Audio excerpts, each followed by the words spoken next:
J'avais Clément Doziens, quand mon propre père, un homme respecté par toute notre ville, a commencé à me toucher d'une manière qu'aucune fille ne devrait jamais subir dans cette vie. Mais le pire, ce n'était pas ça.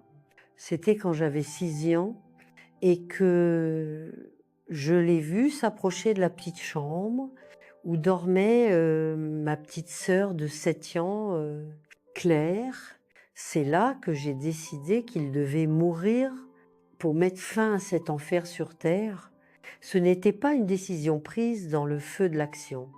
C'était quelque chose de froid qui coulait dans mon dos comme de l'eau glacée, me donnant une certitude qui ne m'a jamais quittée. C'était sa vie ou l'innocence de ma petite sœur.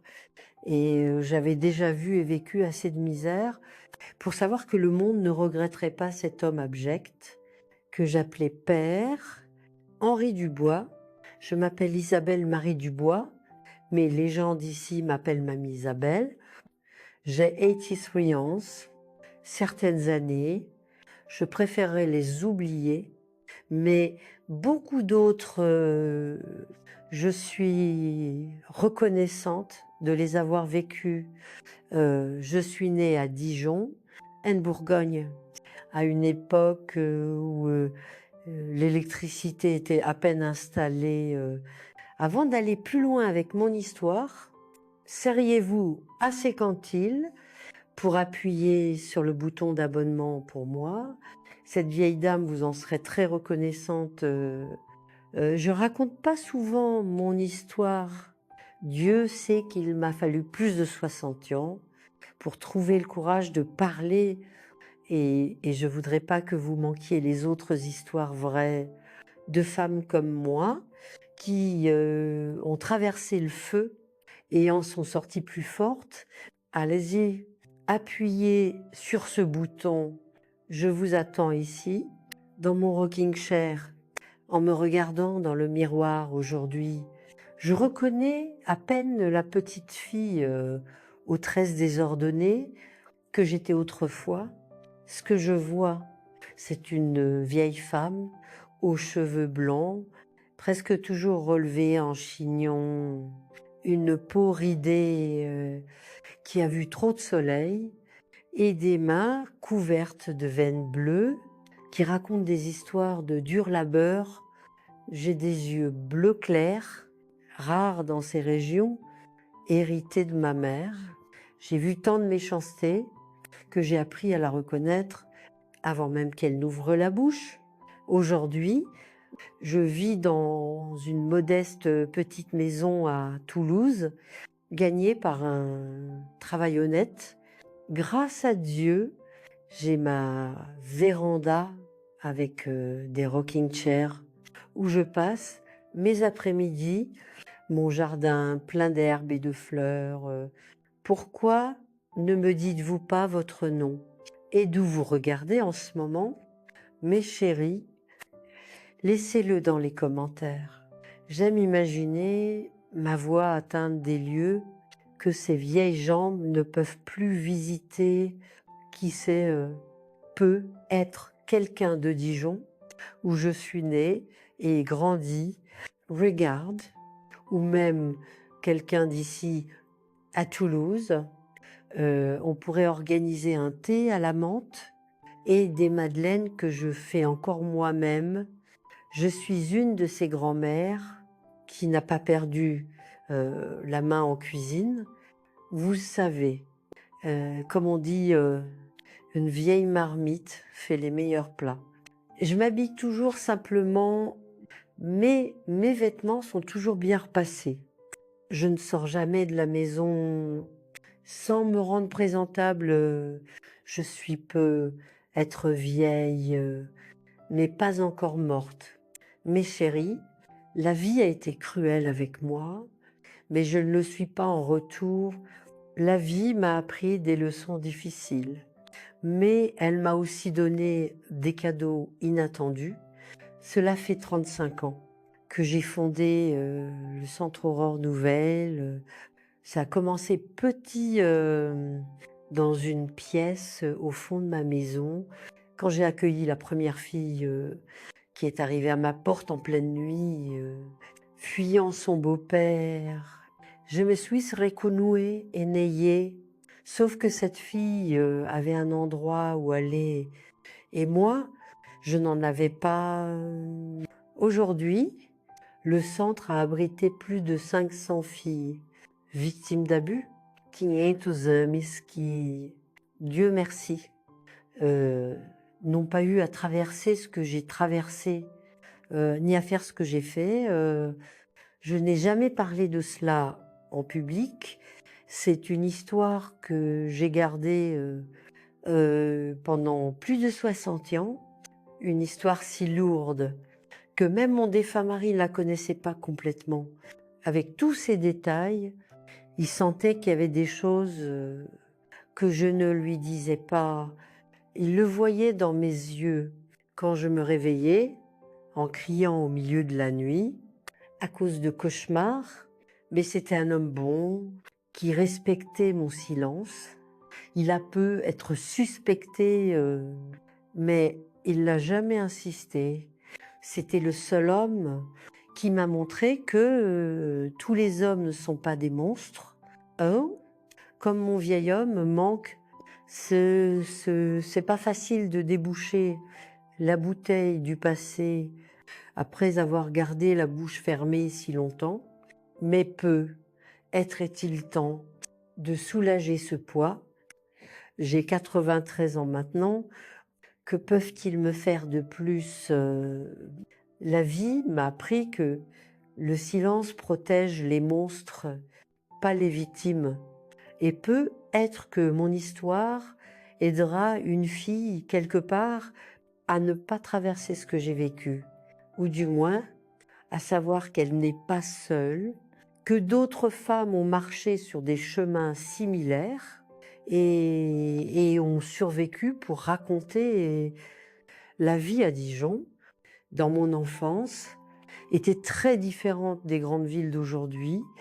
C'était une petite ville où tout le monde se connaissait, le genre d'endroit où les secrets les plus terribles restent cachés derrière des sourires polis et des tapes dans le dos après la messe du dimanche.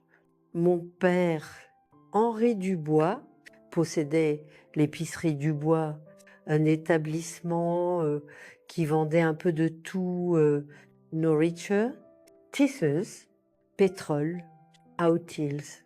C'était le genre d'homme respecté, appelé Monsieur Henri, dont on demandait l'avis, en qui on avait confiance devant les autres.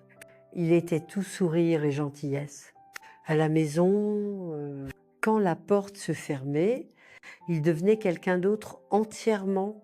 Nous vivions dans une maison derrière l'épicerie. C'était rien d'extraordinaire, mais c'était mieux que beaucoup de maisons à l'époque. Elle avait 2 chambres, une pour mes parents, une autre où je dormais avec mes sœurs, Élodie et Claire. Élodie avait 2 ans de moins que moi, une fille silencieuse, avec des yeux constamment effrayés. Claire, la petite, avait 7 ans de moins que moi, une enfant joyeuse, bavarde, qui était la seule à pouvoir tirer de vrais sourires à mon père. Ma mère, Marguerite, était une femme fragile à tous égards. Elle était toujours malade de ce qu'on appelait alors une condition nerveuse, mais que je sais maintenant être une dépression. Elle passait des jours au lit, prenant des médicaments qui la laissaient dans un brouillard avec un regard vide. Les bons jours, elle était affectueuse, faisait des tartes aux pommes qui emplissaient tout le quartier de leur odeur. Les mauvais jours, elle reconnaissait à peine ses propres filles. Elle était jolie, avec des yeux bleus comme les miens. Mais la vie l'a lentement éteinte, comme une bougie fondant, sans que personne ne le remarque. L'épicerie était le centre de nos vies. J'y passais plus de temps qu'à l'école. Mon père disait que trop d'école gâche une fille. Alors j'y allais que suffisamment pour apprendre les bases. Ce qu'il voulait vraiment, c'était que j'apprenne à gérer l'entreprise, servir les clients, faire des calculs. Et c'est là, dans l'épicerie, que tout a commencé à mal tourner. Je me souviens, comme si c'était hier, il y avait Dvilekans.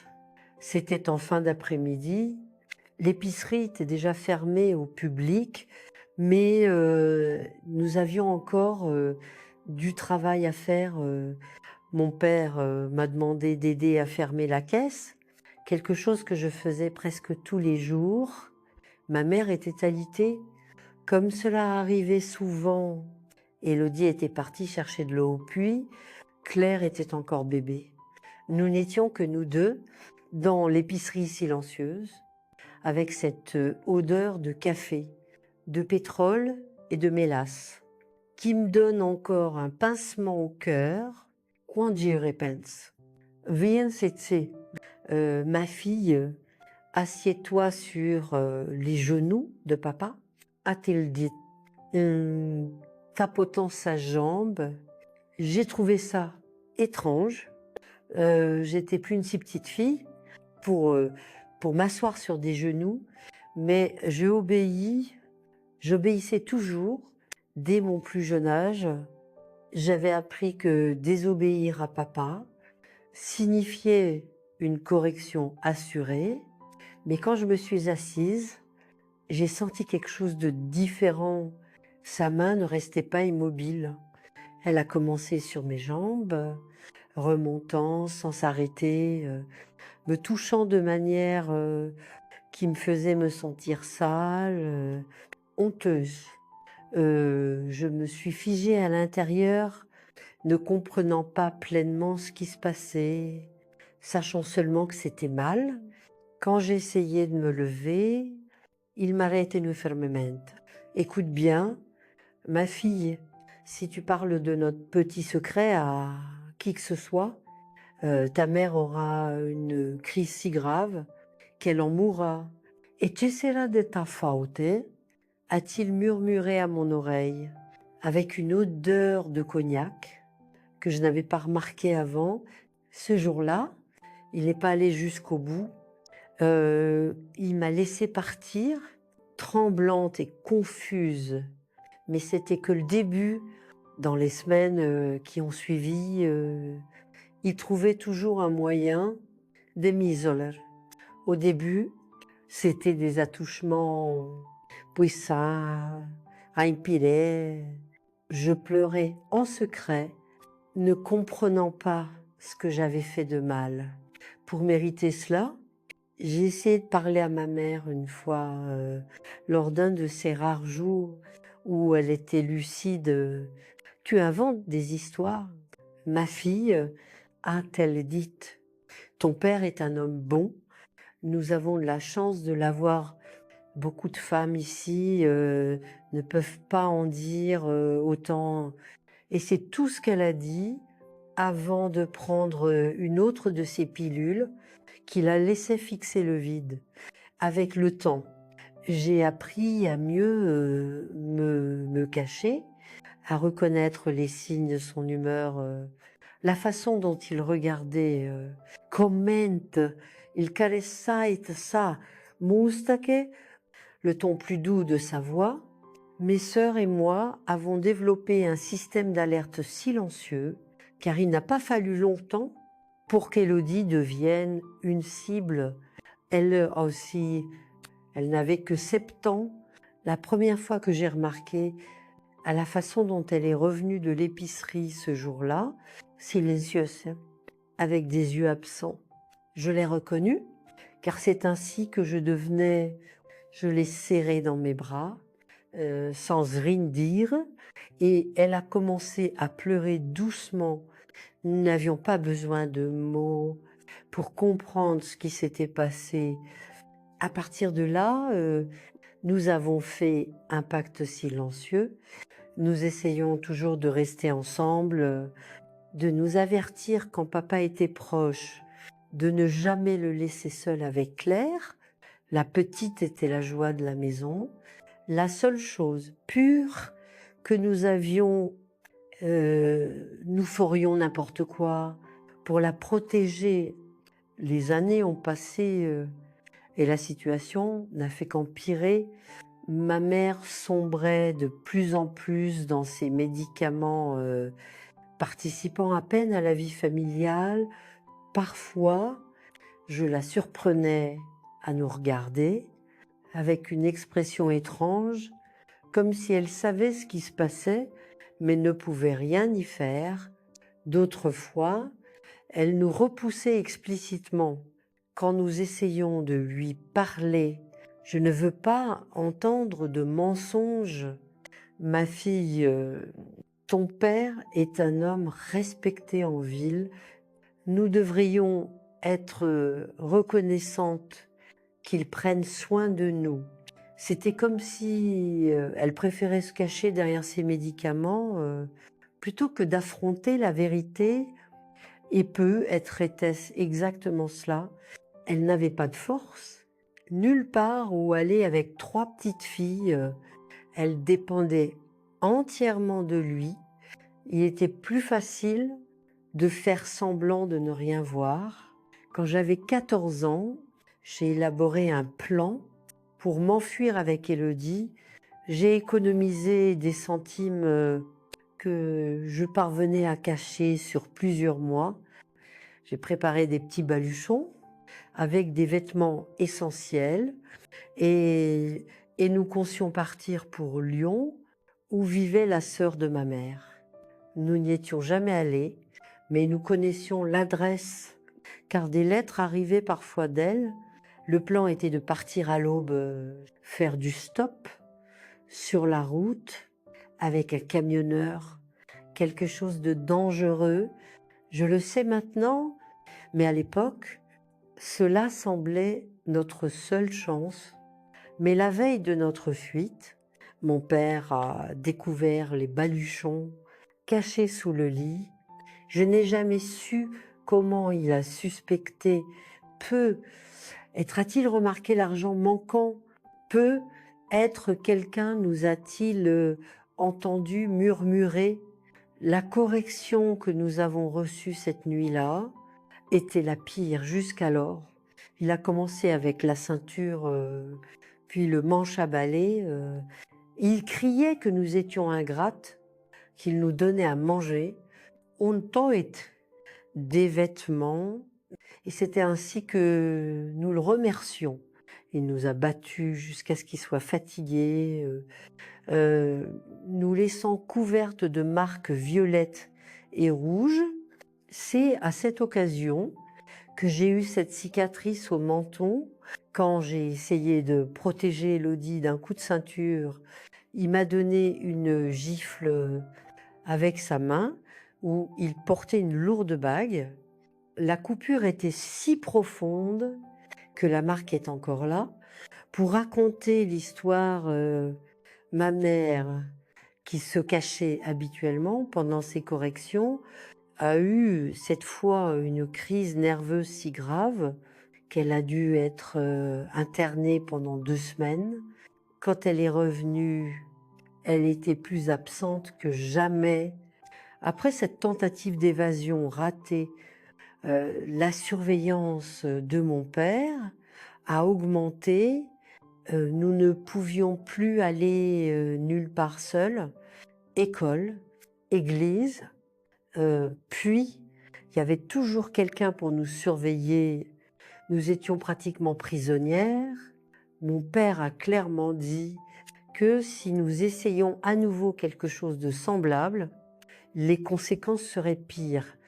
La prochaine fois, je ne perdais pas de temps à vous battre. Je vous éliminerai toutes les deux, petite Ingrid. Et le pire, c'est qu'en ville, devant les autres, il restait l'homme respectable, l'honnête commerçant, le bon père de famille, personne ne soupçonnait ce qui se passait quand les portes se fermaient. Maintenant.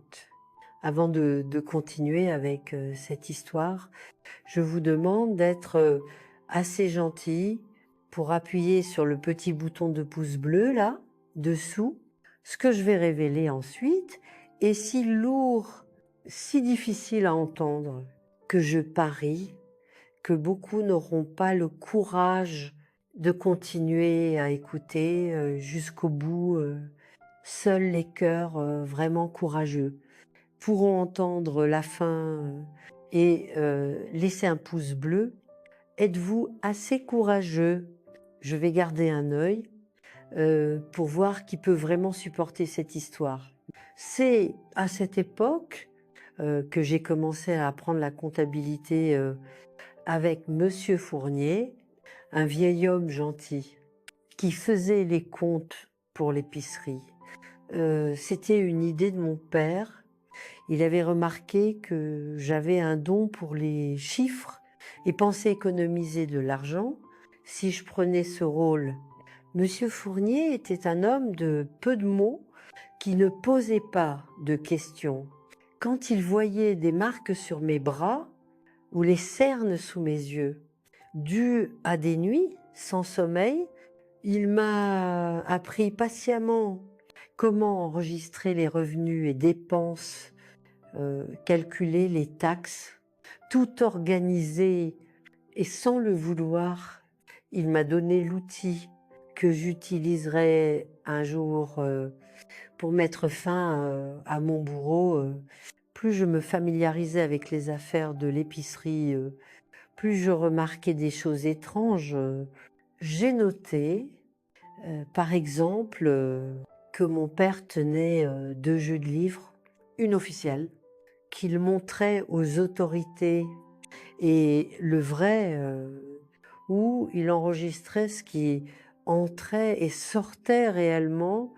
Il y avait aussi les visites mensuelles d'un homme nommé Jean Moreau, un homme costaud avec une cicatrice au visage, qui possédait une entreprise de distribution. À chaque fois qu'il venait, mon père devenait nerveux, agité. Les réunions se passaient à huis clos. Et après, mon père buvait généralement plus que d'habitude. Peu à peu, en reconstituant des fragments de conversation entendus derrière les portes et des documents examinés en secret, j'ai compris que mon père devait beaucoup d'argent à Jean et que la dette ne faisait qu'augmenter. J'ai aussi réalisé qu'il falsifiait les livres pour payer moins qu'il ne devait, dans une fraude qui durait depuis des années.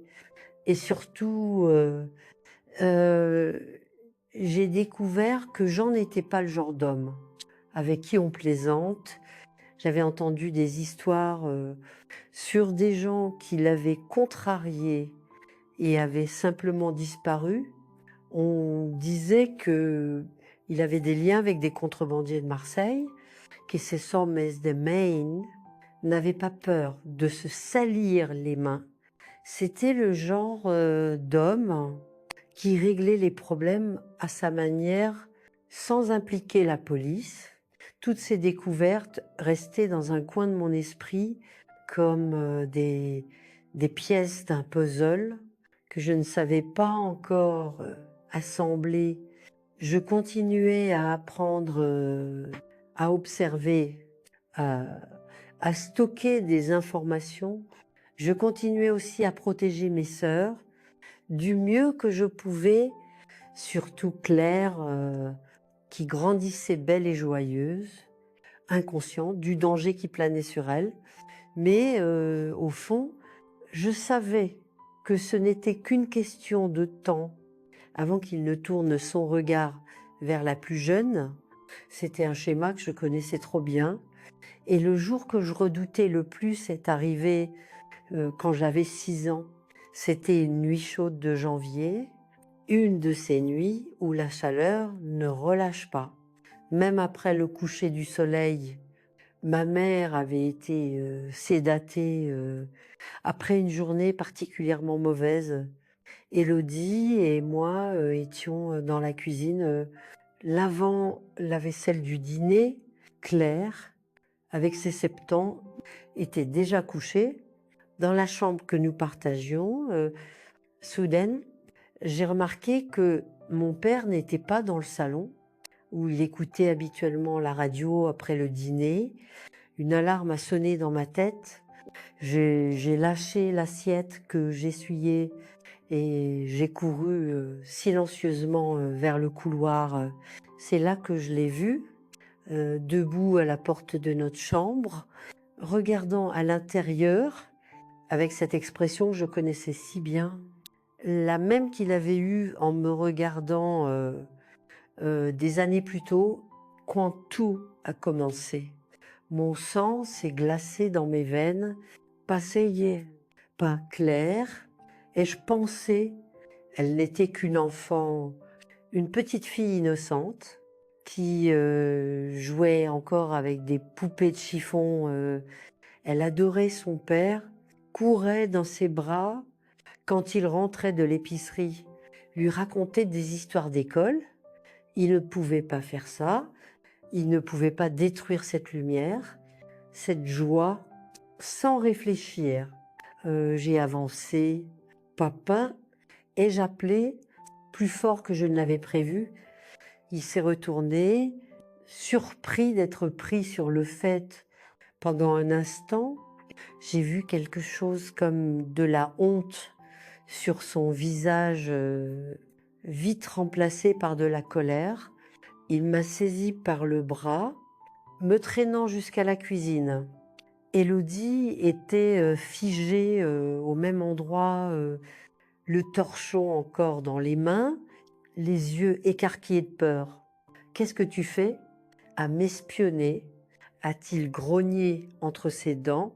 « Laisse-la tranquille », ai-je dit avec un courage que je ne me connaissais pas. « Claire n'est qu'une enfant. S'il te plaît, laisse-la tranquille. » Et il m'a regardé comme si j'étais une mouche agaçante qu'il fallait écraser. Puis il a ri, un rire sans humour, qui m'a donné des frissons et qui va m'arrêter. Toi, ta mère inutile, qui vit droguée, où vas-tu appeler la police et leur dire que le respectable monsieur Henri, qui aide tout le monde, qui va à l'église tous les dimanches, maltraite ses filles, qui te croira petite, idiote.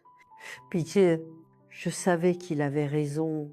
Dans notre petite ville, sa parole valait plus que la mienne. Il était le commerçant prospère, l'homme respecté. J'étais juste une fille, la fille d'une femme instable. Je pourrais crier, ai-je menacé, même en sachant que c'était inutile. Il a ri à nouveau. Vas-y, cry. Je commencerai avec la petite demain. Je n'attendrai plus.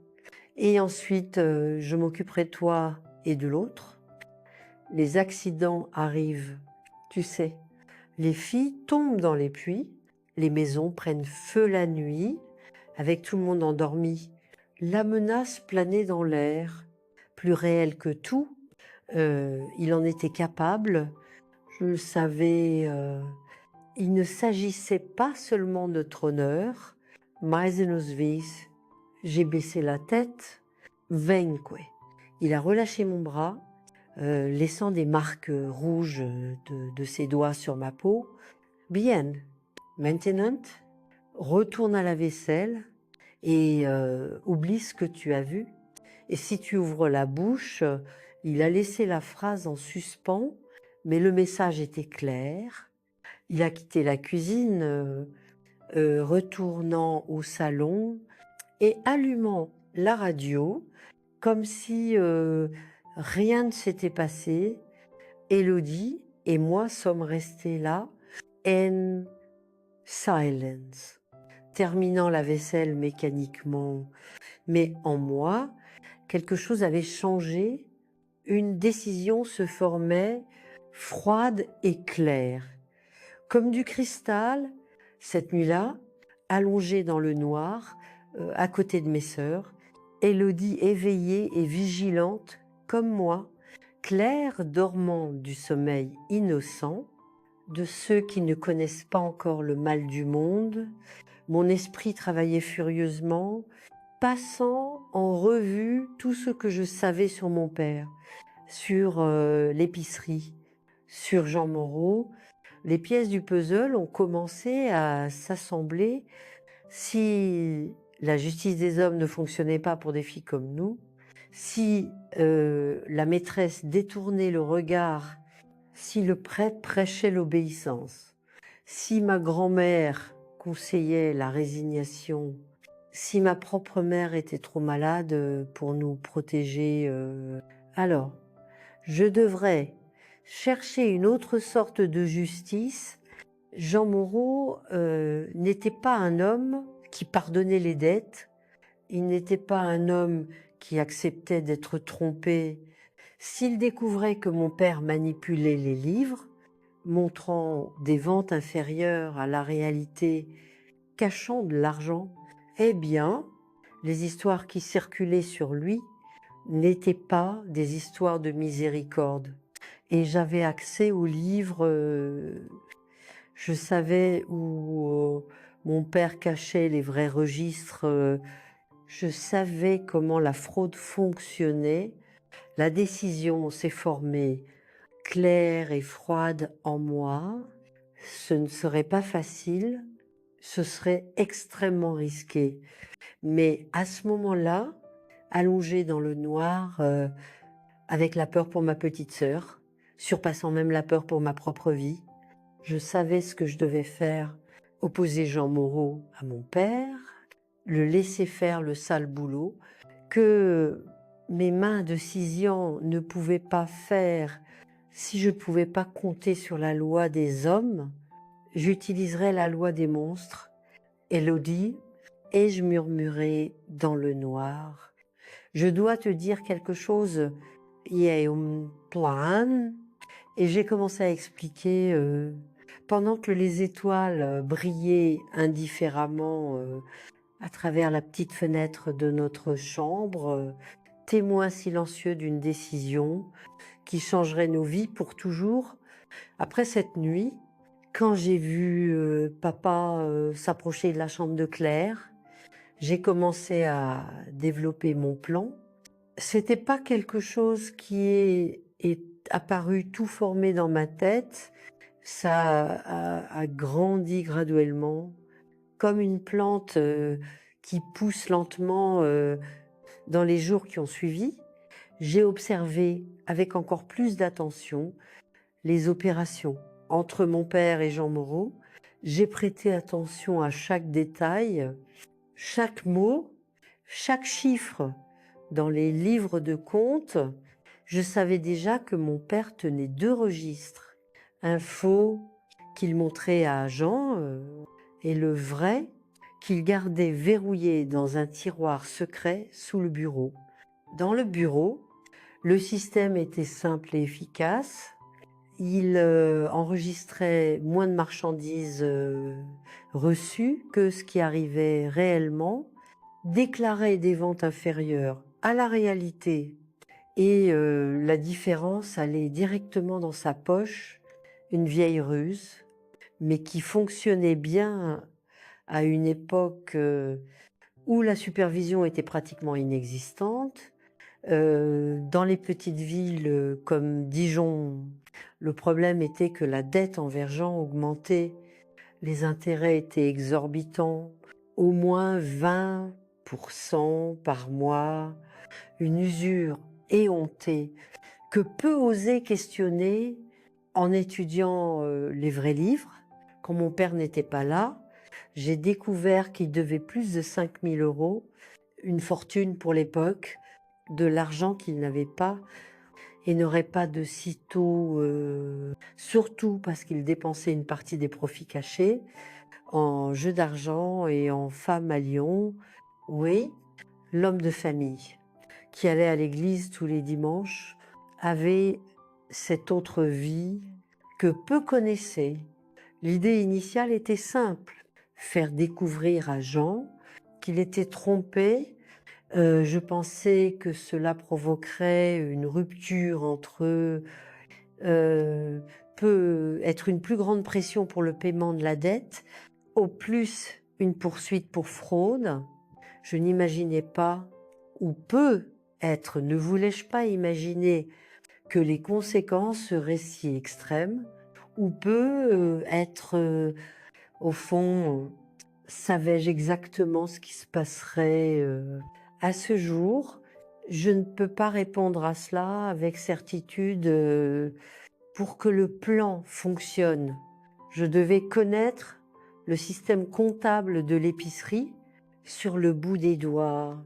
Alors, pendant 3 mois, j'ai étudié intensément, pas seulement les livres que Monsieur Fournier m'avait appris à gérer, mais aussi les registres cachés de mon père. J'ai observé comment il modifiait les chiffres, quel code il utilisait pour marquer les marchandises qui n'apparaissaient pas dans les registres officiels. J'ai mémorisé des valeurs, des dates, des noms de fournisseurs. C'était comme apprendre un langage secret.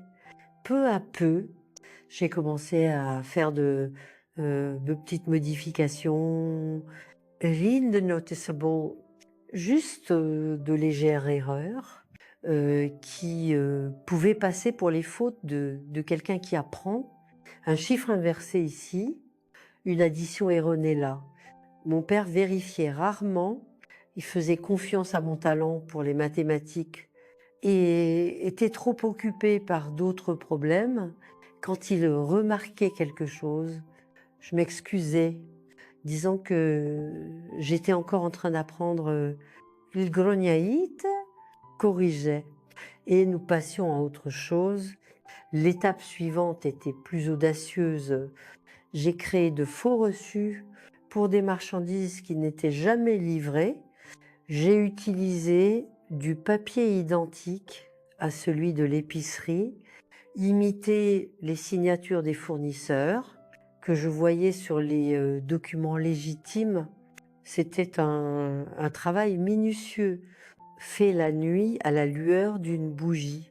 Quand tout le monde dormait, ces faux reçus suggéraient que mon père avait acheté beaucoup plus que ce qui était réellement en stock, ce qui, pour des yeux avertis, indiquerait un détournement.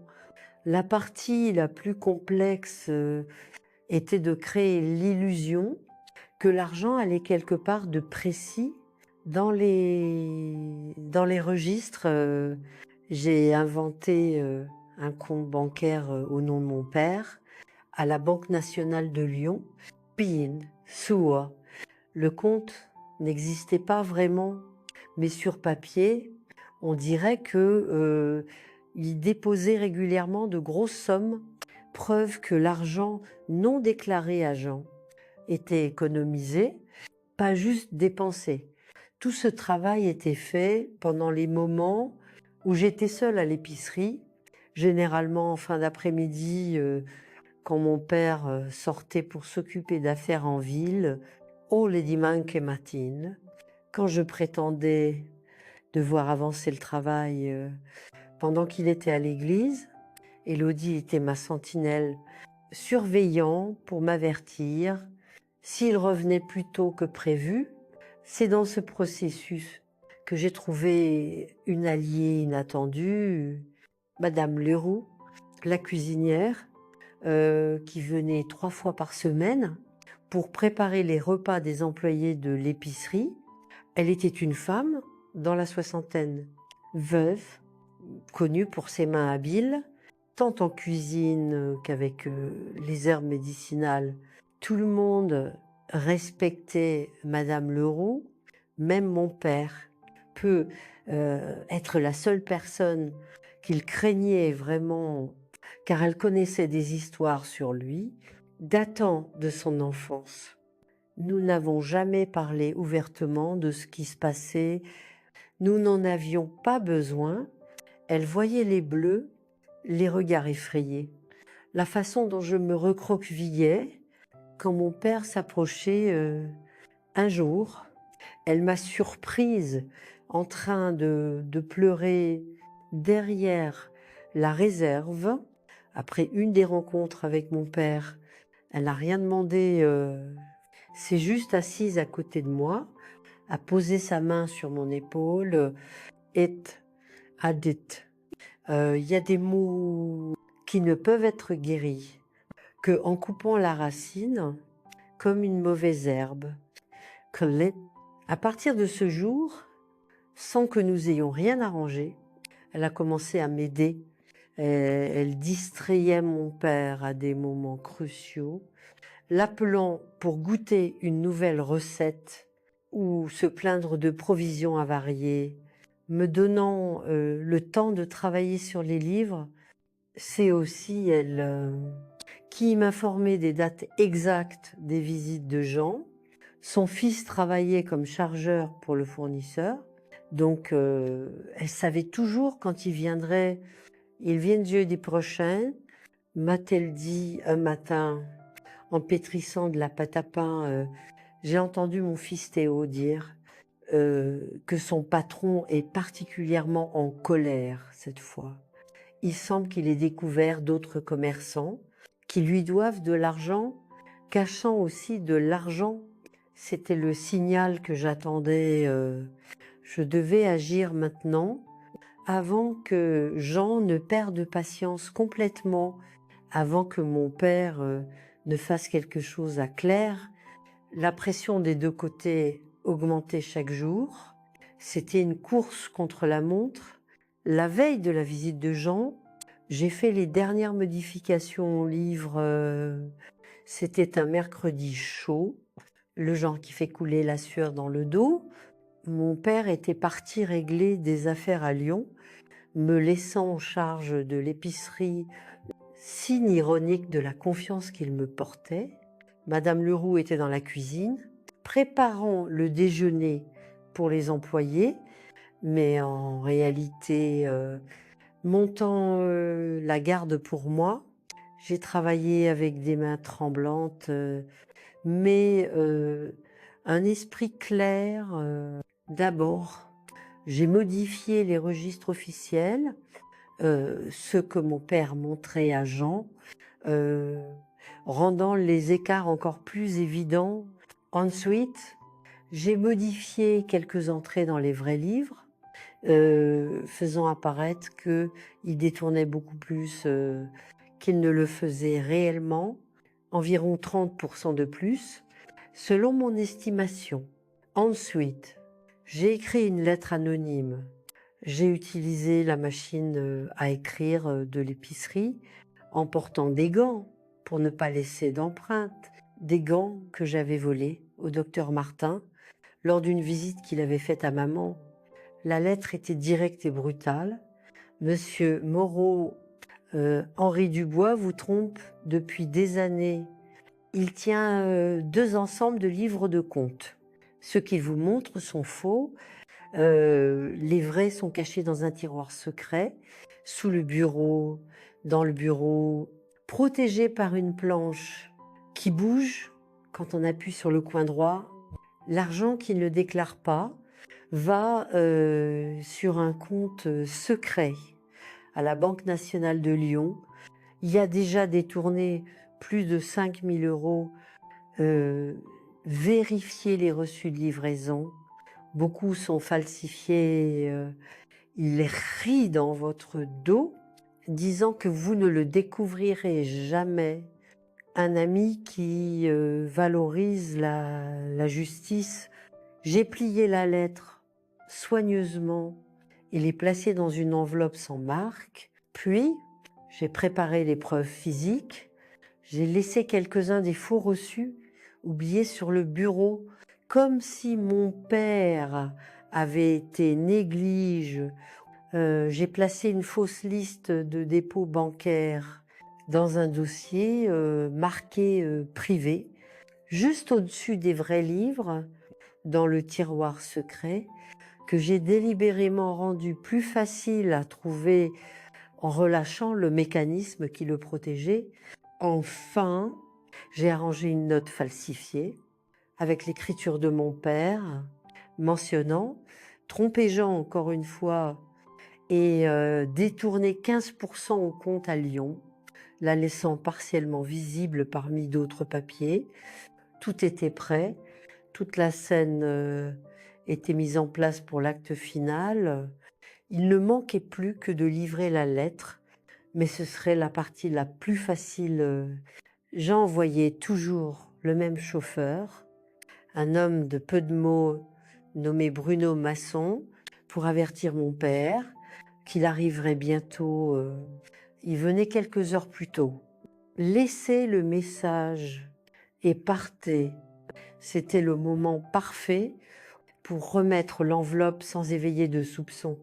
Le jeudi, à 15 heures, comme prévu, Bruno est apparu à la porte de l'épicerie. Il a reçu le message habituel de mon père. Dit à monsieur Henri que le patron arrive à 18 heures.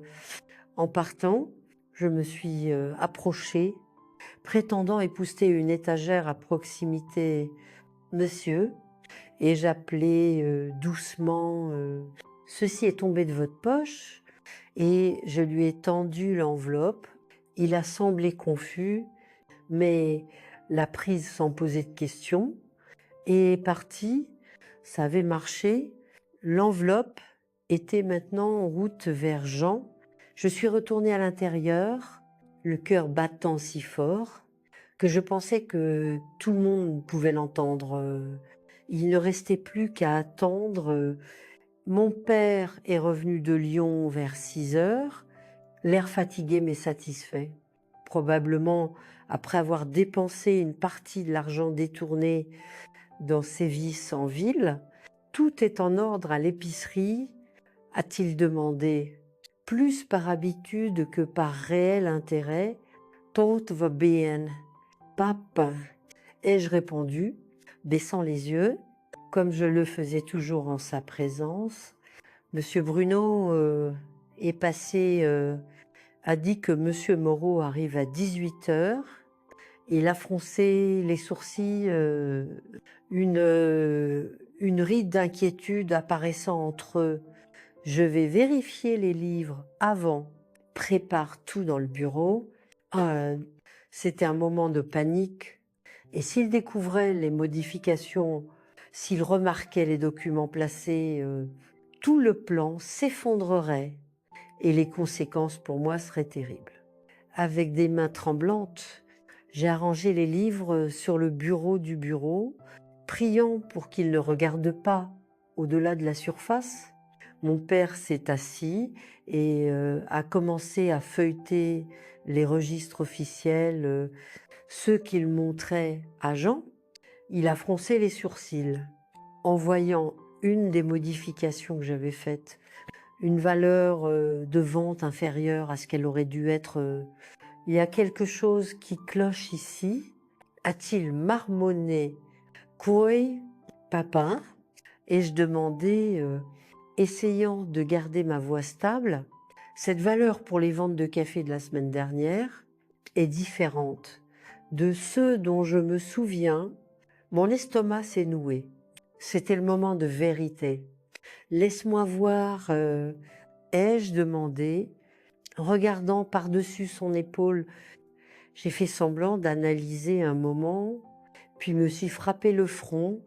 Oh, je pense que c'était mon erreur. J'ai dû inverser les chiffres. En copiant depuis le brouillon, je peux corriger maintenant. Il m'a étudié 1 seconde, ses yeux perçants, comme s'il pouvait voir à travers moi. Enfin, il a secoué la tête. Pas le temps. Jean est déjà en route. Sois plus prudente, ma fille.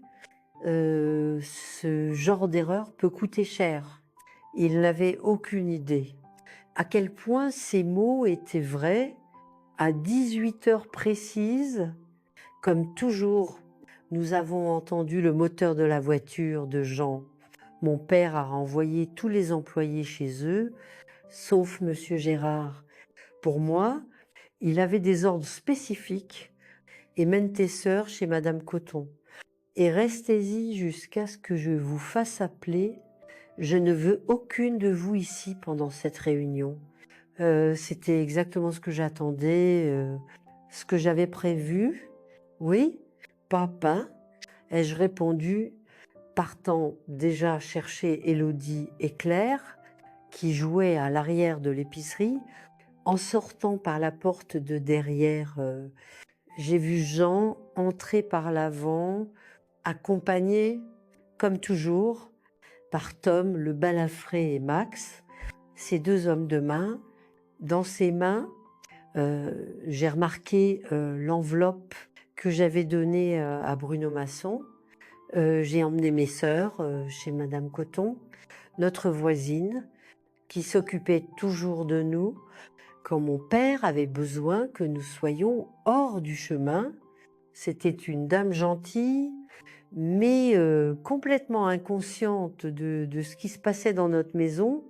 Votre papa va-t-il tarder ? A-t-elle demandé, comme elle le faisait toujours. Je pense que oui. Ai-je répondu, échangeant un regard significatif avec Élodie, qui soupçonnait déjà ce qui se passait. Il a dit que c'était une réunion importante. Alors, je vais vous préparer une collation. J'ai du pain aux noix tout frais. A-t-elle souri, allant à la cuisine, prenant Claire par la main. Dès qu'elle est partie, Élodie s'est rapprochée. C'est aujourd'hui. A-t-elle chuchoté le plan? J'ai confirmé d'un hochement de tête.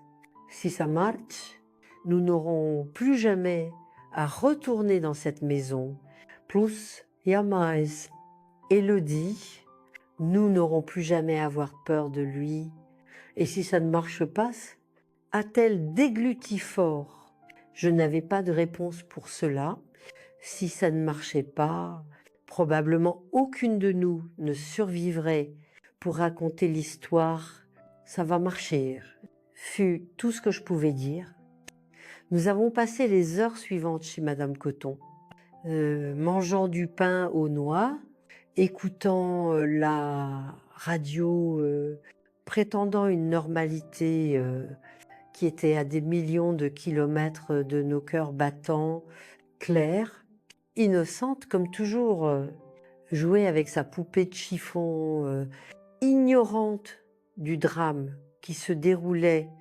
Élodie et moi pouvions à peine avaler la nourriture, nos yeux revenant toujours à l'horloge sur le mur, à 21h, alors que Madame Coton préparait déjà les lits pour que nous dormions là. Nous avons entendu le bruit d'une voiture accélérant fort sur la rue principale, passant devant la maison. J'ai couru à la fenêtre, à temps pour voir la voiture de Jean, noire, grande, impossible à confondre avec une autre à Dijon. Je vais ramener les filles à la maison. Madame Coton, ai-je dit, surprenant la brave dame, mais votre papa ne vous a pas fait appeler, a-t-elle protesté, inquiète. Il a dû oublier, il se distrait après ces réunions d'affaires. Ai-je menti, rassemblant déjà nos affaires? Notre maison est juste de l'autre côté de la rue, il n'y a pas de donjon. Elle a hésité, mais a fini par accepter. D'accord, mais dites à votre papa de venir me remercier demain, a-t-elle dit, nous accompagnant à la porte. Nous sommes sortis dans la nuit chaude d'avril, le ciel étoilé au-dessus de nous, semblant indifférent au drame humain qui se déroulait en dessous. Nous avons ramené Claire à la maison rapidement, la mettant au lit. Elle était fatiguée de jouer et s'est endormie presque instantanément. Élodie est restée avec elle pendant que je retournais à l'épicerie. L'établissement était fermé. les fenêtres sombres, la porte verrouillée, aucun signe de mouvement à l'intérieur. J'ai utilisé la clé que je portais toujours, un des avantages d'être l'aide de confiance de mon père. Et je suis entrée silencieusement, l'endroit était sombre, mais je connaissais chaque pouce par cœur. Je n'ai allumé aucune lumière, me déplaçant par mémoire jusqu'au bureau à l'arrière. La porte du bureau était entr'ouverte. Je l'ai poussée lentement, le cœur battant à tout rompre.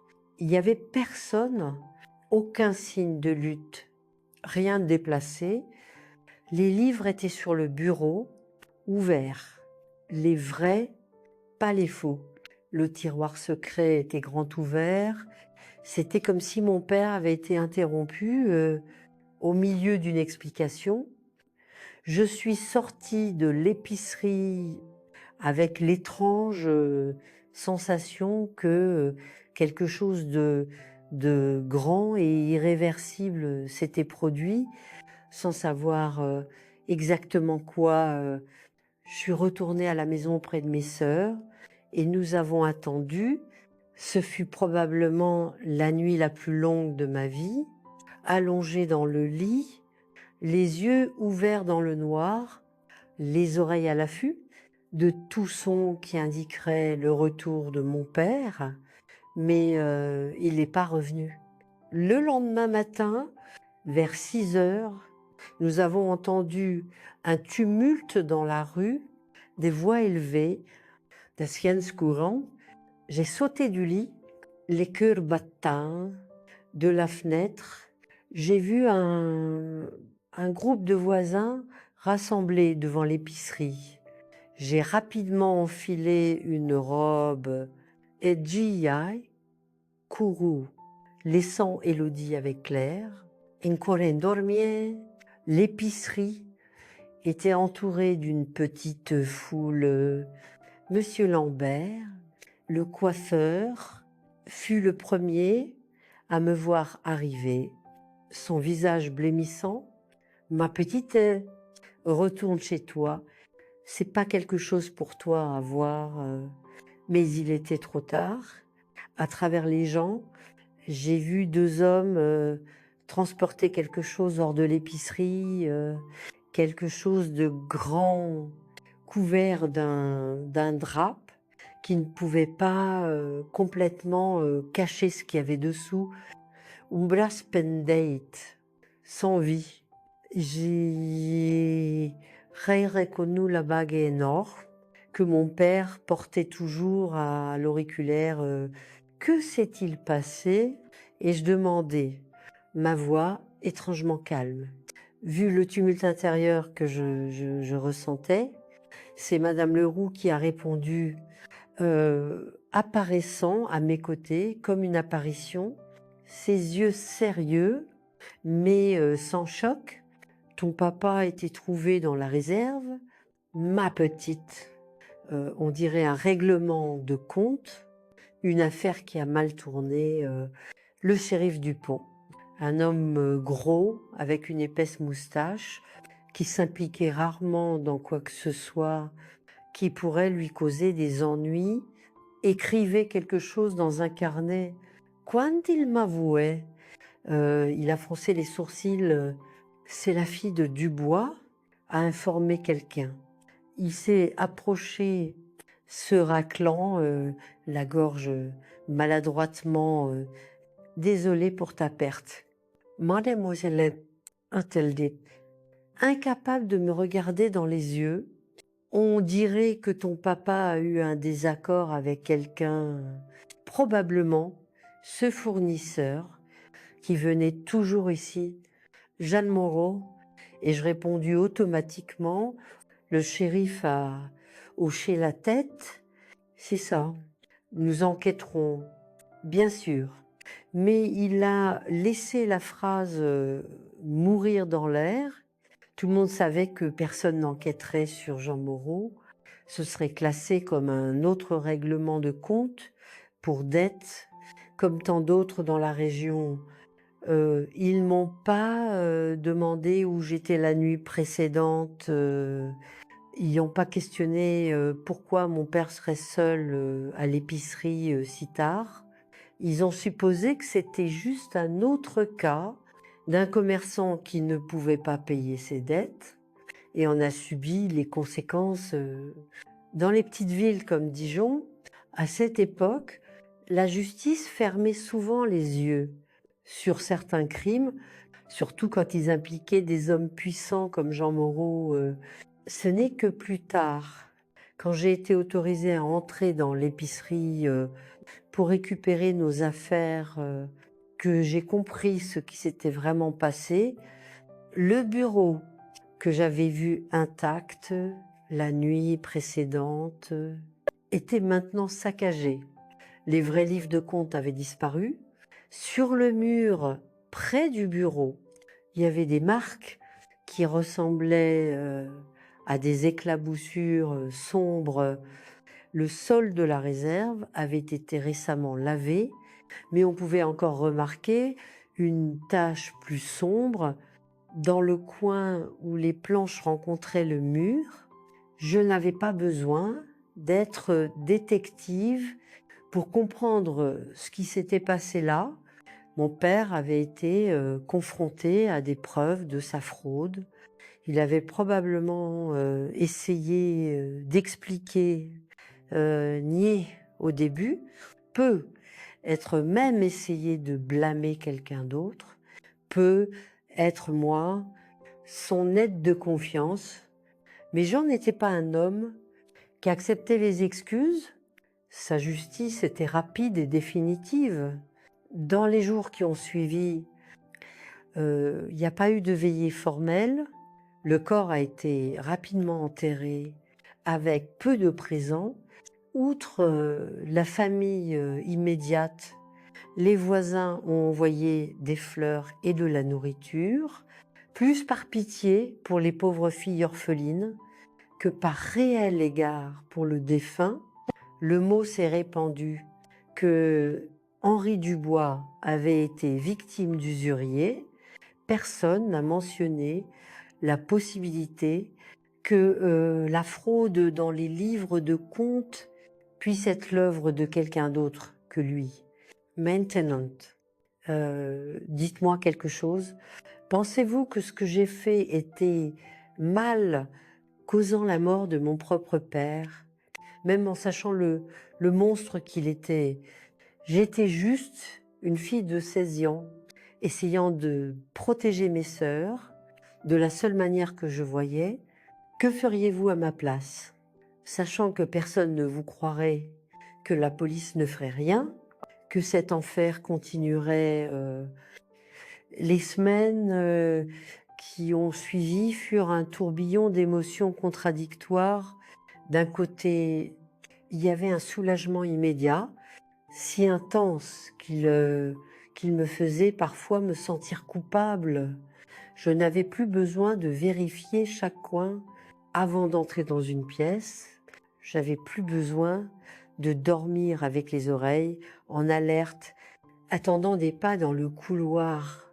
Je n'avais plus besoin de protéger Élodie, ni de m'inquiéter de ce qui arriverait à Claire. D'un autre côté, il y avait l'horreur de savoir ce que j'avais fait, d'avoir été indirectement responsable de la mort d'une personne, mon propre père. Peu importe quel genre de monstre il était, parfois, je me réveillais en pleine nuit, en sueur froide, me souvenant du corps couvert par le drap, sorti de l'épicerie. D'autres fois, je me demandais s'il y avait eu une alternative, si j'aurais pu trouver une autre issue. Mais la réponse était toujours la même. Non, il n'y en avait pas. Il n'y avait nulle part où fuir, personne qui nous croirait, aucune autorité qui nous protégerait. C'était lui ou nous. La culpabilité et le sentiment de justice se mélangeaient de manières étranges. Je ressentais pas de plaisir dans ce qui s'était passé pas même la satisfaction d'une vengeance accomplie, c'était plutôt comme si un énorme poids avait été enlevé, laissant derrière un espace vide que je ne savais pas comment remplir. Je ne ressentais ni joie ni tristesse. Je sentais que nous pouvions respirer, et cela seul valait tout prix moral que j'avais à payer. Élodie ne m'a jamais directement demandé si j'avais quelque chose à voir avec la mort de notre père. Mais parfois, je la surprenais me regardant avec une expression étrange, pas de peur ni de désapprobation, mais de compréhension silencieuse, comme pour dire « Je sais ce que tu as fait et je comprends pourquoi Claire, grâce à Dieu, était trop jeune pour vraiment comprendre ce qui s'était passé. » Nous lui avons dit que papa était allé au ciel, comme maman avant lui. Ce que nous ne savions pas à ce moment, c'est que la mort de mon père, aussi terrible qu'elle fut, ne serait que le début de notre voyage. Il restait la question de l'épicerie, des dettes, de notre subsistance. J'avais chez les Kans, Élodie 14 ans, Claire seulement 7 ans. Comment survivrions-nous? Où vivrions-nous? Que deviendraient 3 filles seules dans un monde rarement clément envers les femmes, surtout les sans défense? La réponse viendrait dans les jours suivants sous la forme d'une découverte surprenante, une découverte qui changerait nos vies une fois de plus, ouvrant la voie à un avenir que nous n'aurions jamais pu imaginer sous l'ombre de mon père. Dans les jours qui ont suivi la mort de mon père, nous devions gérer des questions pratiques immédiates. L'épicerie croulait sous les dettes, principalement envers Jean Moreau. Oncué, étonnamment, n'a pas disparu. Au contraire, il a envoyé des représentants pour aider à la transition Pinsua. Son aide avait un prix. Il voulait l'épicerie. Comme paiement partiel de la dette, l'établissement vaut plus que la dette de ton papa.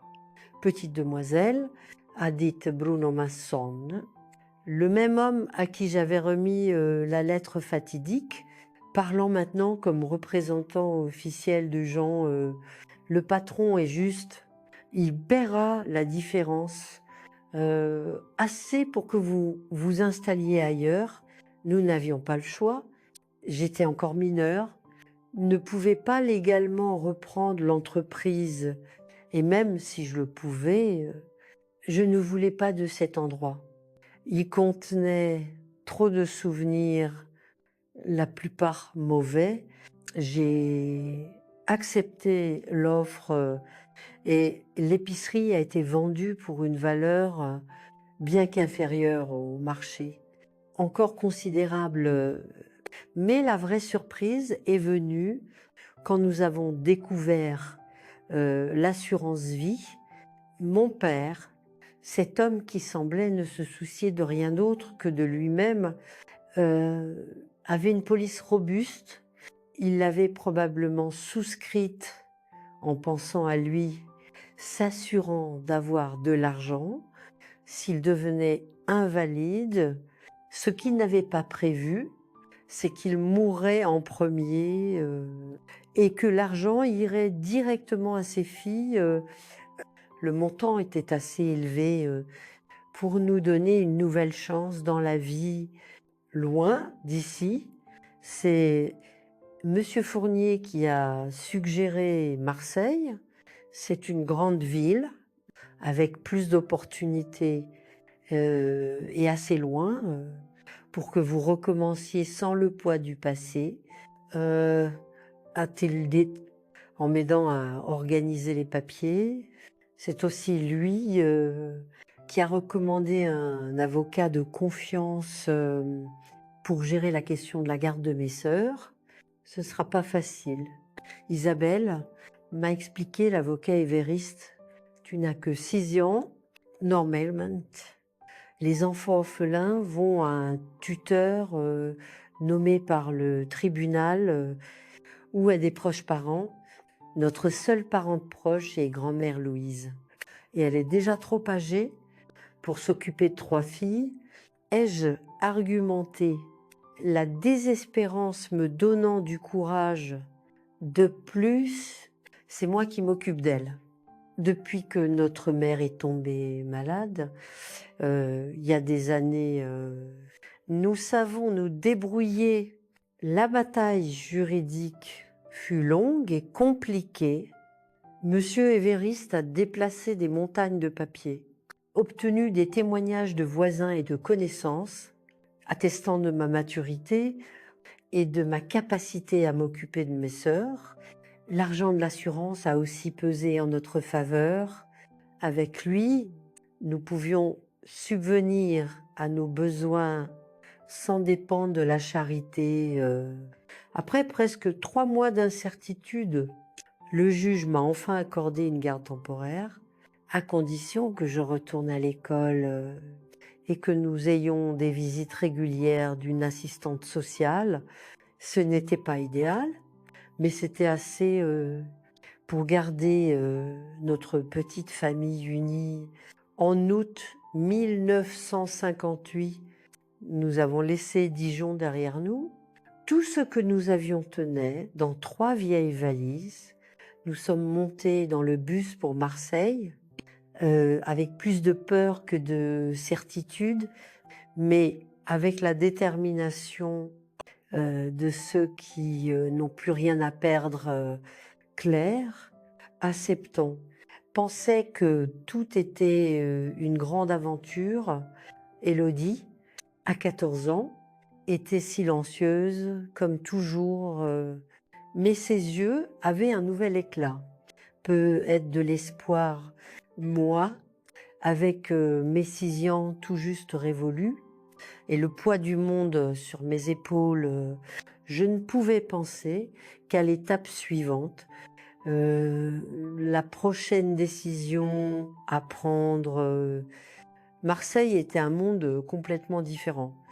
De la petite Dijon où nous avions grandi, une ville planifiée avec de larges avenues, des bâtiments modernes, un rythme accéléré qui nous effrayait les premiers jours.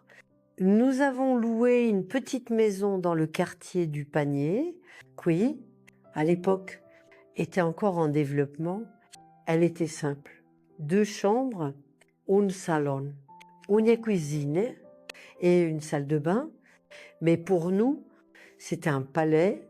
Le principal, c'est qu'elle n'avait pas de fantômes, pas de mauvais souvenirs cachés dans chaque coin. Avec l'aide de Monsieur Évariste, qui avait des contacts dans la capitale, j'ai obtenu un emploi d'assistante de bureau dans un cabinet comptable. Le propriétaire, Monsieur Sullivan, était un homme pragmatique qui ne se souciait pas de mon âge, seulement de mes compétences avec les chiffres. Je n'ai jamais vu quelqu'un d'aussi jeune comprendre autant les livres de comptes. A-t-il commenté le premier jour, impressionné par mes connaissances, s'il savait seulement comment j'avais acquis cette compétence. Mon premier salaire couvrait à peine les dépenses de base, mais avec l'argent de l'assurance en sécurité à la banque, nous pouvions vivre confortablement pendant que je construisais une carrière. J'ai inscrit Élodie et Claire dans des écoles près de notre maison. Moi-même, je suis retournée étudier le soir, déterminée à terminer au moins le lycée. C'est à l'école du soir que j'ai rencontré Thomas. Il était professeur bénévole de mathématiques, un jeune homme d'environ 25 ans, mince, avec des lunettes rondes et un sourire facile. dès le début. J'ai remarqué comment il était patient avec les élèves plus lents, comment il expliquait le même concept plusieurs fois sans montrer d'irritation. Il était l'opposé de tout ce que je connaissais des hommes les premières semaines. Nous n'échangions que quelques mots. J'étais réservée, méfiante, gardais mes distances avec tout le monde, surtout les hommes. Mais Thomas avait une manière douce d'approcher sans pression, sans attente. Il a commencé par offrir de l'aide supplémentaire avec le matériel. J'avais des facilités avec la comptabilité pratique, mais les mathématiques théoriques me donnaient du fil à retordre. J'ai accepté à contre-cœur, plus par nécessité que par envie. Ces leçons supplémentaires se passaient dans la bibliothèque de l'école, toujours avec d'autres personnes autour, une condition que j'avais imposée et qu'il respectait sans questionner peu à peu. Entre équations et théorèmes, j'ai commencé à baisser ma garde. Thomas parlait de sa famille en Normandie rurale, de comment il était venu à Marseille, cherchant des opportunités, de son rêve d'ouvrir sa propre école un jour. Il parlait avec passion de l'éducation, de comment il croyait que le savoir pouvait changer des vies. Et toi, Isabelle, quels sont tes rêves? M'a-t-il demandé un jour, après une séance d'études. La question m'a prise par surprise. Des rêves. Je pouvais à peine penser au-delà de la prochaine facture, à payer du prochain repas à préparer. Et ça se passe. Et je répondis honnêtement, je suppose que je n'ai pas encore eu le temps de rêver. Il n'a pas insisté, mais à partir de ce jour, il a commencé à me prêter des livres, pas seulement de mathématiques, mais de littérature, d'histoire, de philosophie, pour nourrir les rêves, disait-il avec ce sourire que j'ai peu à peu commencé à attendre avec impatience. Notre relation agrandit lentement. Au rythme que je pouvais supporter, il a fallu plus d'un an avant que j'accepte de sortir avec lui, au-delà des leçons, une promenade dans le parc Borelli, avec Élodie et Claire, bien sûr.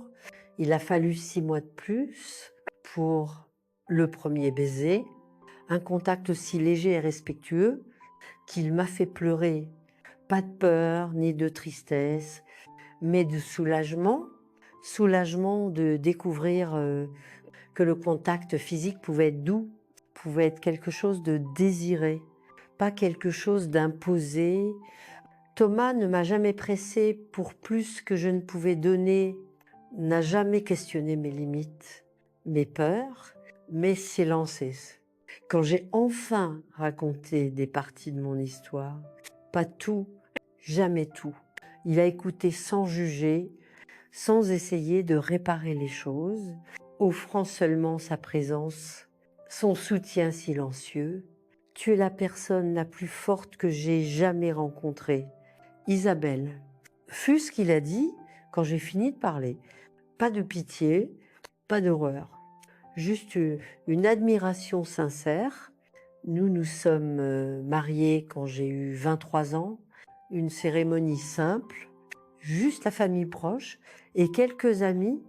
Élodie, alors 20 et 1 an, était radieuse, comme demoiselle d'honneur, Claire, à 14 ans.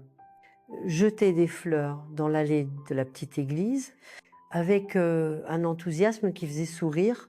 C'était un nouveau départ, une page tournée avec le soutien constant de Thomas. J'ai réussi à réaliser des rêves que je ne savais même pas avoir J'ai terminé le lycée, puis l'université, entrant finalement dans le programme d'éducation à l'université d'Aix-Marseille, nouvellement établie. J'étais l'une des étudiantes les plus âgées de la classe, mais aussi l'une des plus dévouées.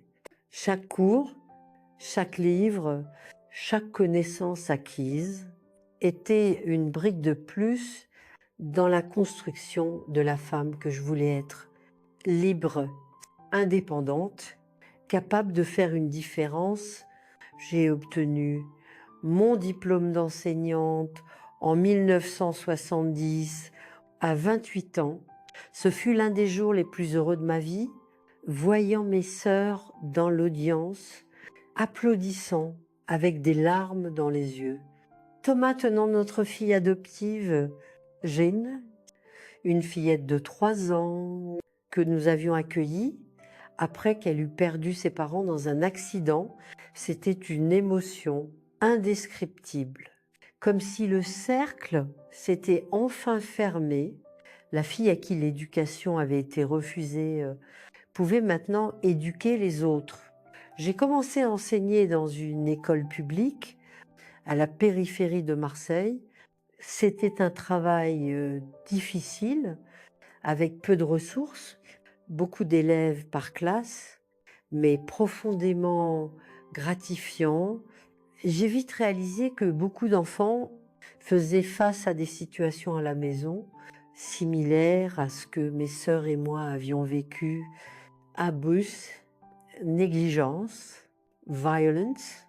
La différence, c'est que je pouvais voir les signes, comprendre ce qui se passait derrière les regards baissés, les bleus mal expliqués, la peur constante. C'est ainsi qu'est née l'idée d'un soutien scolaire après l'école. J'ai commencé à offrir des cours supplémentaires sur la véranda de notre maison, pour les enfants qui en avaient le plus besoin. Pas seulement une aide académique, mais un espace sûr, quelqu'un qui se souciait vraiment. Thomas, qui enseignait maintenant les mathématiques dans une école privée, m'a rejoint dans cette entreprise bientôt. Nous avions des dizaines d'enfants venant tous les jours après l'école. Avec le temps, nous avons remarqué que certaines filles étaient réticentes à rentrer chez elles. Elles inventaient des excuses pour rester plus longtemps, demandaient à aider avec le ménage, avec les tâches domestiques, n'importe quoi pour retarder leur retour. C'est alors que nous avons décidé d'adapter une pièce à l'arrière de la maison pour accueillir 1 ou 2 urgences, juste jusqu'à ce que nous réglions la situation, disions-nous, sans savoir que nous plantions la graine de ce qui deviendrait le Centre Aurore Nouvelle. Notre deuxième fille adoptive, Thérèse, est arrivée ainsi, une fillette de 9 ans qui est apparue un jour de pluie trempée, avec des signes évidents de coups. Mon beau-père a dit que je ne dois plus revenir.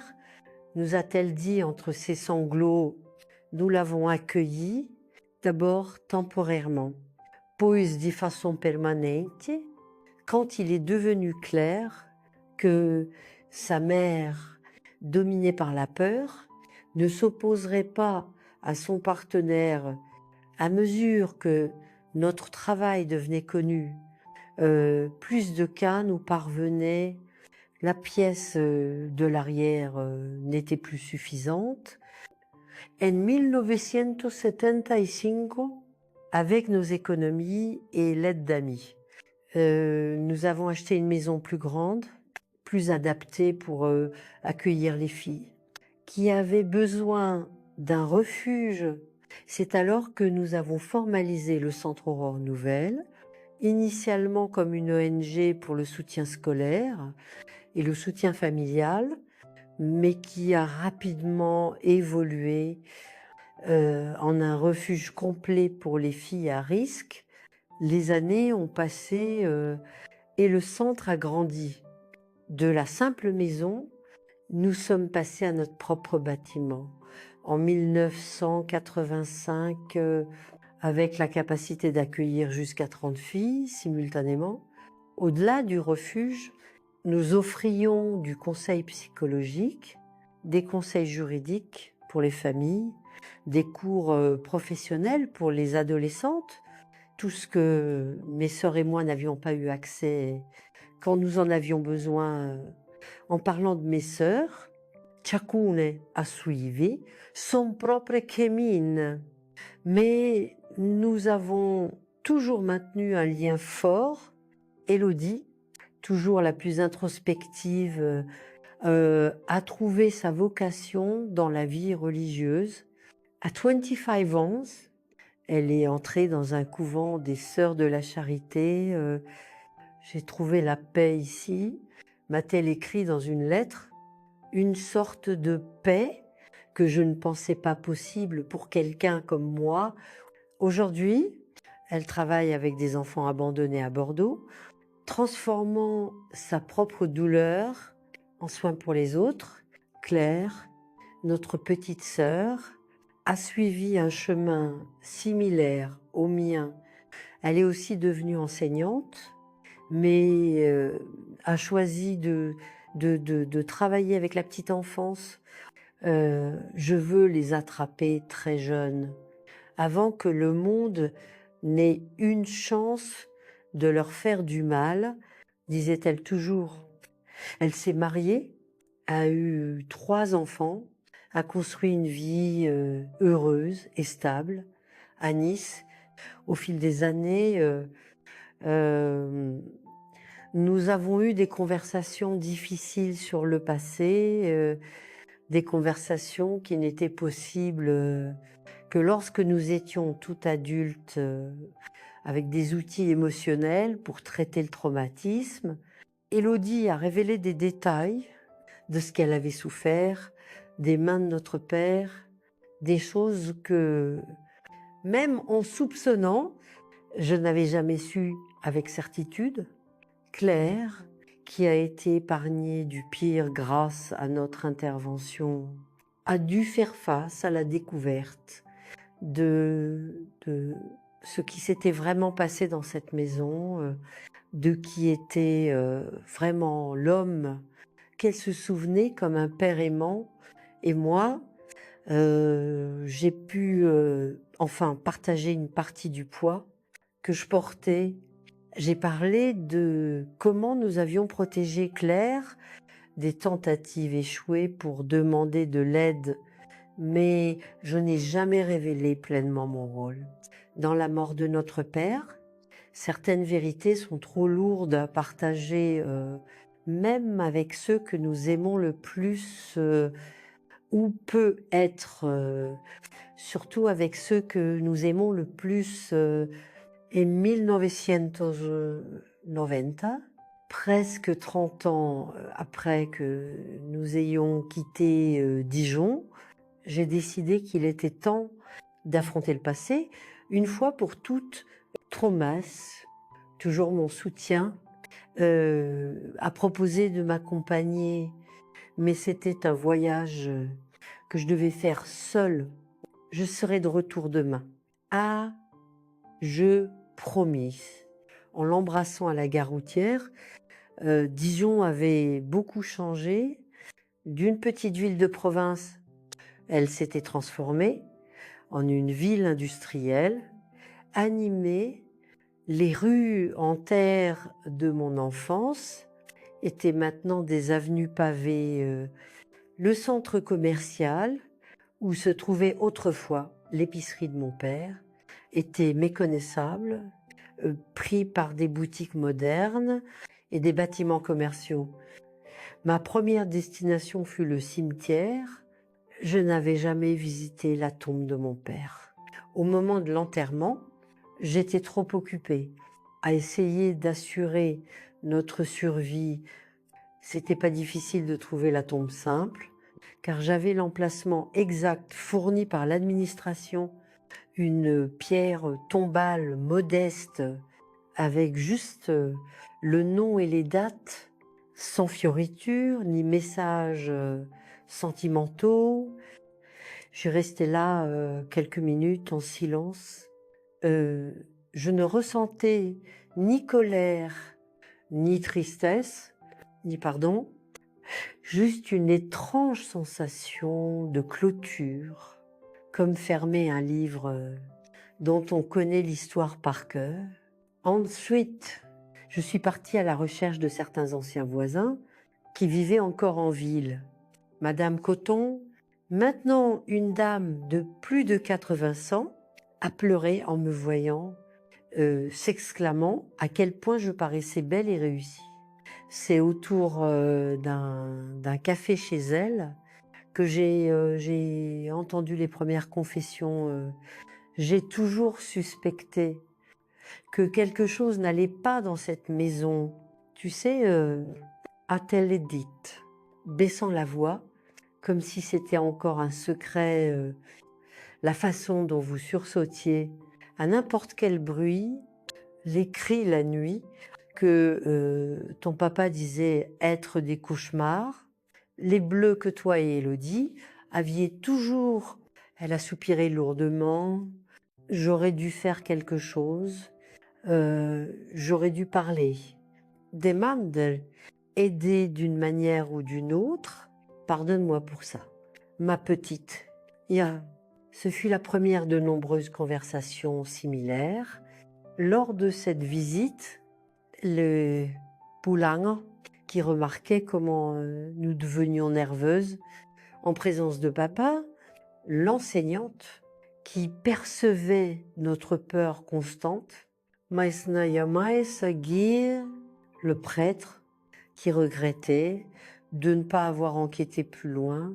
Quand j'avais fait cette confession voilée, tout le monde suspectait, tout le monde avait des soupçons, personne n'a rien fait. La révélation la plus marquante est venue d'une femme que je me souvenais à peine. Nadine, fille d'un commerçant voisin de l'épicerie. Ton papa m'a abusée aussi, m'a-t-elle dite, après m'avoir invitée chez elle. Quand j'avais 12 ans, j'aidais parfois au comptoir. Il m'appelait dans la réserve, faisait des choses. Elle n'avait pas besoin de compléter. J'ai compris. Je n'ai jamais rien dit à personne.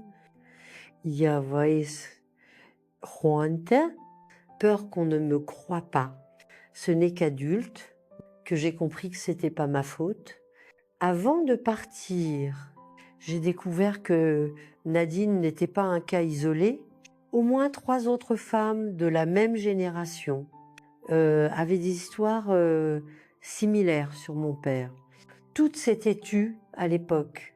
Toutes avaient porté ce fardeau seul. C'était un rappel douloureux que les monstres ont rarement une seule victime et de comment le silence les protège, leur permettant de continuer à faire du mal.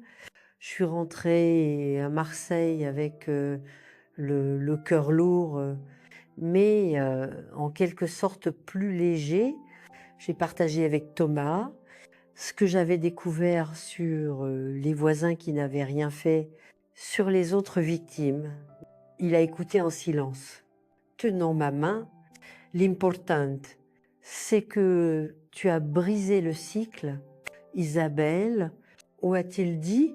Enfin, tu as transformé toute cette douleur en quelque chose qui aide d'autres filles à ne pas traverser la même chose.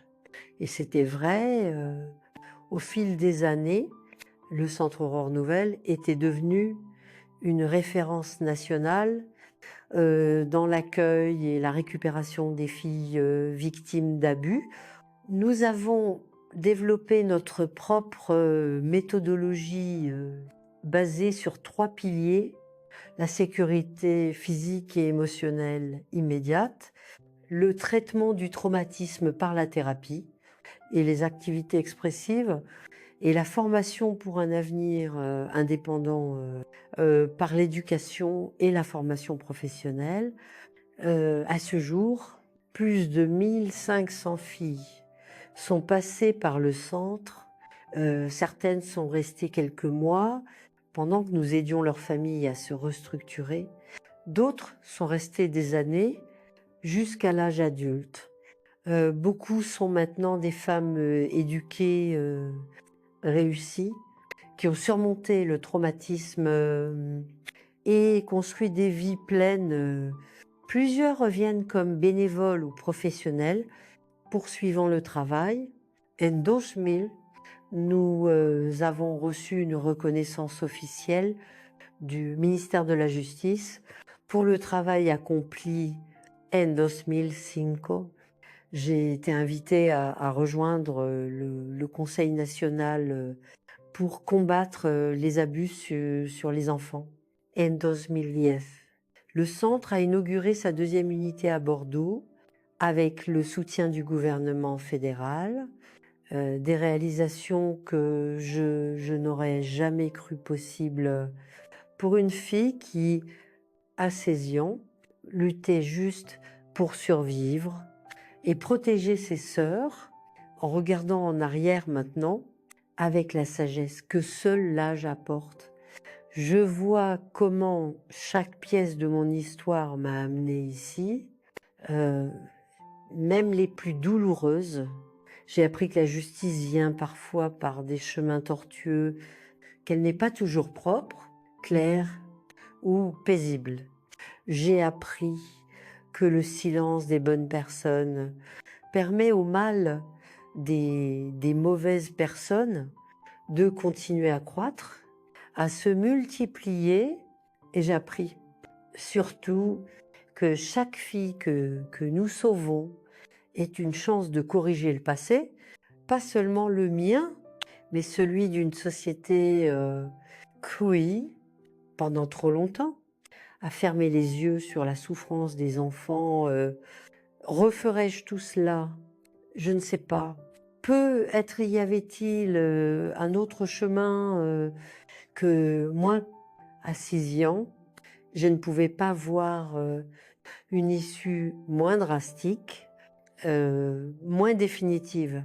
Mais dans les circonstances où je me trouvais, avec les connaissances et les ressources que j'avais, j'ai fait ce qui semblait être la seule option pour protéger mes sœurs, surtout Claire. Je n'ai jamais raconté les détails complets à personne, pas même à mon mari, Thomas. Il a toujours respecté mes silences, mes secrètes. Peut-être a-t-il suspecté la vérité, peut-être pas. Il n'a jamais demandé directement et je n'ai jamais offert la confession complète. J'ai porté ce secret pendant plus de 60 ans, mais je ne me sens pas criminelle. Je me sens comme une survivante qui a fait ce qu'il fallait faire dans un monde qui n'offrait aucune protection pour des filles comme moi, pour les femmes qui m'écoutent et qui traversent peut-être des situations similaires aujourd'hui. Sachez qu'il y a plus de ressources, plus d'options que je n'en avais. Aujourd'hui, nous avons des lois protégeant les enfants et les adolescents. Nous avons des commissariats spécialisés pour les crimes contre les femmes. Nous avons des lignes directes pour les signalements anonymes. Nous avons des refuges pour les victimes. Nous avons des professionnels formés pour offrir le soutien nécessaire si vous êtes victime d'abus ou connaissez quelqu'un qui l'est. Parlez, signalez-le, appelez la ligne directe ou allez au service de protection de l'enfance locaux. Si vous êtes mère, tante, enseignante, voicine. Soyez attentive aux signes. Changement soudain de comportement, peur excessive, connaissance sexuelle incompatible avec l'âge, isolement, soudain. Ne faites pas comme ses voisins à Dijon qui soupçonnaient mais n'ont rien fait. Votre intervention peut sauver une vie. peut interrompre des années de souffrance. Le chemin de la guérison et de la justice n'est pas facile, mais c'est possible. Je suis la preuve vivante de cela, de la fille terrifiée de Dijon à l'éducatrice reconnue de Marseille. Mon parcours a été long et plein d'obstacles, mais chaque étape en valait la peine. Chaque larme, chaque nuit sans sommeil, chaque souvenir douloureux, affronté, tout a contribué à la personne que je suis devenue, au, au travail que j'ai pu accomplir. Je suis Isabelle Marie Dubois, mais vous pouvez m'appeler Mamie Isabelle, et c'était l'histoire de ma vie, un conte de douleur, oui, mais surtout de dépassement, de force, d'une femme qui a refusé d'être vaincue par le mal qui lui a été fait. Si vous voulez entendre plus d'histoires comme la mienne, des histoires de femmes qui ont transformé la souffrance en courage et en résistance. Abonnez-vous ici, car la sagesse ne vient pas des livres, elle vient des cicatrices que la vie laisse, et nous, les vieux, avons encore beaucoup à raconter et à enseigner. De la plus grande douleur de ma vie est née ma plus grande mission. Les cicatrices sont toujours là, visibles dans les rides de mon visage, dans les taches sur mes mains, dans les souvenirs qui me hantent encore lors des nuits agitées, mais elles ne me définissent plus. Ce ne sont que des marques d'une bataille gagnée, des témoignages d'une guerre dont je suis sortie, non seulement vivante, mais victorieuse. Le mal que mon père a fait est mort avec lui, enterré dans ce cimetière à Dijon, mais le bien que nous avons réussi à construire, mes sœurs, Thomas,